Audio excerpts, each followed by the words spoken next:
Épître aux Colossiens chapitre 4. Maîtres, accordez à vos serviteurs ce qui est juste et équitable, sachant que vous aussi vous avez un Maître dans le ciel. Persévérez dans la prière, veillez-y avec action de grâce. Priez en même temps pour nous, afin que Dieu nous ouvre une porte pour la parole, en sorte que je puisse annoncer le mystère de Christ, pour lequel je suis dans les chaînes, et le faire connaître comme je dois en parler. Conduisez-vous avec sagesse envers ceux du dehors, et rachetez le temps. Que votre parole soit toujours accompagnée de grâce, assaisonnée de sel, afin que vous sachiez comment il faut répondre à chacun. Tychik, le bien-aimé frère et le fidèle ministre, mon compagnon de service dans le Seigneur, vous communiquera tout ce qui me concerne. Je l'envoie exprès vers vous, pour que vous connaissiez notre situation, et pour qu'il console vos cœurs. Je l'envoie avec Onésime, le fidèle et bien-aimé frère qui est des vôtres. Ils vous informeront de tout ce qui se passe ici.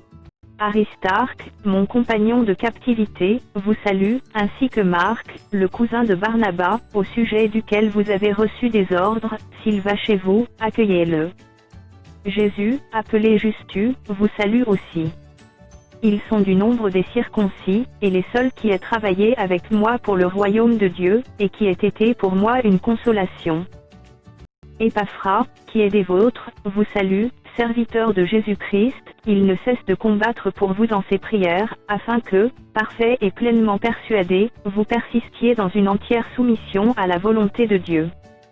Car je lui rends le témoignage qu'il a une grande sollicitude pour vous, pour ceux de Laodicée, et pour ceux d'Hiérapolis. Luc, le médecin bien-aimé, vous salue, ainsi que Déma. Saluez les frères qui sont à Laodicée, et Nymphas, et l'église qui est dans sa maison.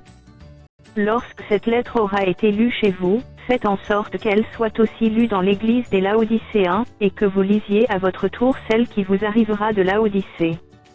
Et dites à Archippe, prends garde au ministère que tu as reçu dans le Seigneur, afin de le bien remplir.